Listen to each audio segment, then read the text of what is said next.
I remember in 2023, me and a group of at least 10 friends went to watch the Five Nights at Freddy's movie in the theaters. After watching the whole hour and a half of it, we all came out of the theater with similar reactions. The movie sucked. I remember from the opening credit sequence alone that this movie was gonna be awful. I mean, just listen to this really bad music that sounds like it was ripped straight from the Goosebumps TV show.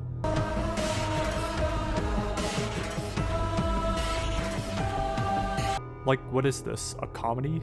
Now listen, I know that people are going to be angry at me for saying that this movie is bad, for obvious reasons, but this is my opinion and my opinion only. Everyone is entitled to their own opinions. But I think it is appropriate to say that I think that this movie is one of the worst films I have ever seen in my life. To me, I think this film details everything wrong with how to make a video game adaptation, and this movie is not the only one that falls into this category. We've seen several video game adaptations for decades now, and most of them don't even come close to being considered good. Most of these films have less than 30% of Rotten Tomatoes. So in this video, I'm here to talk about why video game adaptations are so hard to make, using the Five Nights at Freddy's film as an example of how not to make a video game movie. And also, please like and subscribe to ETS. Okay, let's do this. Throughout this entire channel, you've seen me talk about things that I personally really enjoy and have had a huge impact on me, but this time I want to talk about something different, something I really don't like. I felt like I was compelled to make this video because I am a huge fan of Five Nights at Freddy's. I've been a fan of the games ever since I was a young boy, and when the Five Nights at Freddy's movie was announced, I jumped up and down and was so excited. And then when I saw it with my friends, I was so disappointed. I could not believe how bad it was. So let's talk about it. But before we get into this, let's look at the game Five Nights at Freddy's. The video game was made in 2014 by a guy named Scott Cawthon. The video game is so simple, you can put it down in one sentence. A guy has to survive 5 nights in a haunted pizzeria as animatronic animals are trying to kill him. There, that's the plot. Its simplicity goes into the gameplay as well. All you have to do is look at security cameras and close doors to make sure that the animatronics don't kill you. It works perfectly fine for a game. So how do you turn that into a movie? That's the first thing I want to talk about. Video games are probably the hardest medium to make into movies. I say that because the filmmakers are doing the task of trying to turn something playable and interactive into something that you just watch. And what people like Emma Tammy are trying to do is to make a story out of something that didn't have that much story to begin with. Gaming is built around gameplay. So let's take Five Nights at Freddy's and compare the game to the movie. Who is the main character of the game? I don't know. You only know his name at the very end of the game, Mike Schmidt. He is just there as a tool to help play the game. We don't need to know why he is there, we just want to play the game. Later installments of the franchise do try to create more of a bigger story around each of the characters, including Mike, but at the end of the day, what's important is the gameplay. That's it. Now let's look at the film's portrayal of Mike Schmidt. He's a young man who has to get a job to fight a custody battle between him and his aunt over his younger sister. Like, wow, very interesting. This definitely gets me invested in a movie about sentient animatronics. My point is this, games like Five Nights at Freddy's have the type of characters that are just there to be solely for gameplay, kind of like BioShock and Poppy Playtime. There are exceptions to this, like The Last of Us and Metal Gear Solid, that take their characters very seriously, but games like FNAF just don't have a good premise to be made into a feature film, especially when we know very little about the main character from the game.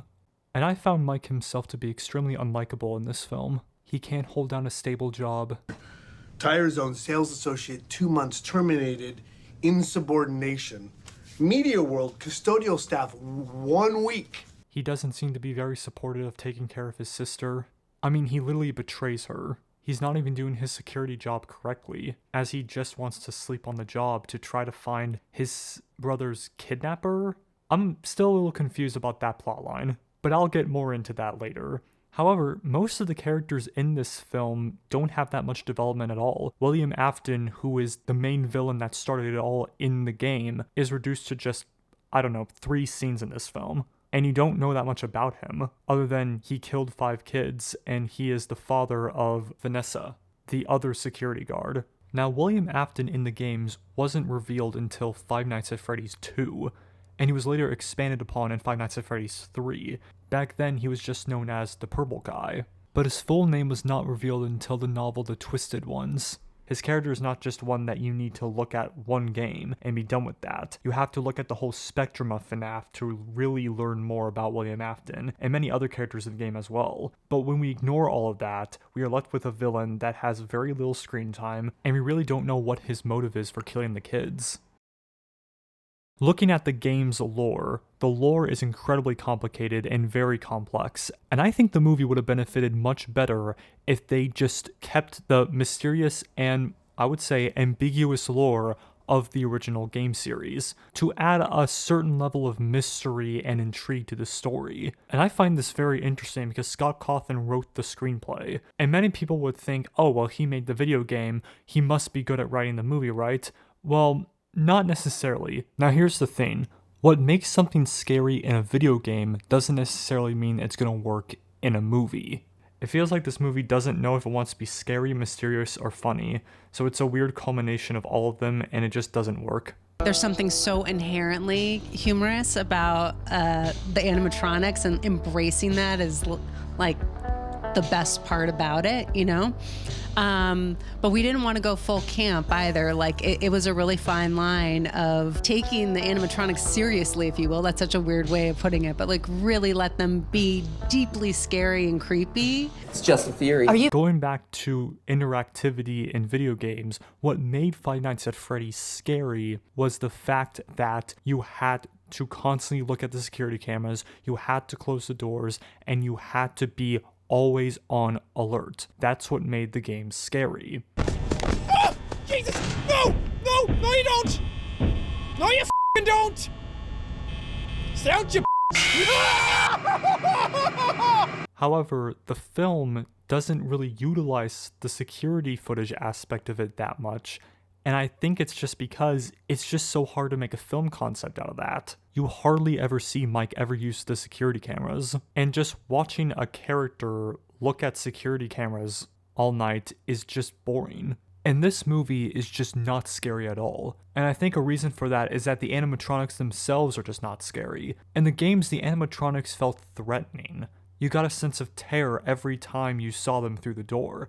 In this film, they're threatening throughout the first half, and by first half I mean like 10 minutes of it. But then the rest, it's just like the animatronics are playing with Abby, they are building a fort with Mike and Vanessa, the security guard, and this causes the movie to have really bad tonal issues, because you're not whether if the movie is supposed to be scary or not. Oh yeah, and Vanessa the security guard. You probably might have noticed that I haven't talked about her that much in this video already, and that's because I really don't feel compelled to talk about her that much, because literally the only reason why she's in the film is to spout exposition to the audience about the pizzeria and the animatronics. This place, it gets to people. It's one of the reasons why you're gonna quit. Add to that the thing with those kids going missing. That's why the place shut down. And even with all the exposition, this movie is just filled with unanswered questions and tons of plot holes. Like, there's one scene where the aunt wants Michael fired so that she can get custody over Abby. So she gets a bunch of people to go to Freddy's and basically trash the whole place. But why are they doing it in the daytime? If they want to frame Michael as this really bad employee who lets this abandoned location get trashed, then do it during the time when he's on shift. I mean, we've already established that he's a sleeping pill junkie, so why not do it then? But I think the worst plotline of them all is when Mike dreams of his brother's kidnapping, and this is why he sleeps all the time, and it's because he believes that by dreaming about this incident for long periods, he's gonna remember exactly who his kidnapper is, and his kidnapper turns out to be William Afton in the end. But this plays like very little into the entire film. I mean, his brother is not even one of the animatronics. I think the story would have been more interesting if his brother was one of the animatronics, because then that would have made the dynamic between Mike and the animatronics much more interesting, or at least have him be Golden Freddy from the games. The only real purpose for this plotline is so that Mike can talk to the animatronics in his dreams, but this also doesn't make any sense because Abby can see the animatronics like kids in real life, so does the babysitter in the pizzeria. She can see one of the kids as a real kid and not just as an animatronic. I mean, those are just two of many things that do not make sense throughout the entire film. I understand that you have to make some kind of plot out of a game that had very little story to begin with. To me, video game movies fall under 3 categories. One being the adaptations where either the studio director or the writer takes way too much artistic liberties and makes something completely unrecognizable to the game. The second category is the one where adaptations go far into fan service and just makes an adaptation where they stuff as much fan service into the movie whether it makes sense to the film or not. And the third are the ones that try everything they can to replicate the game down to the same plot of the game.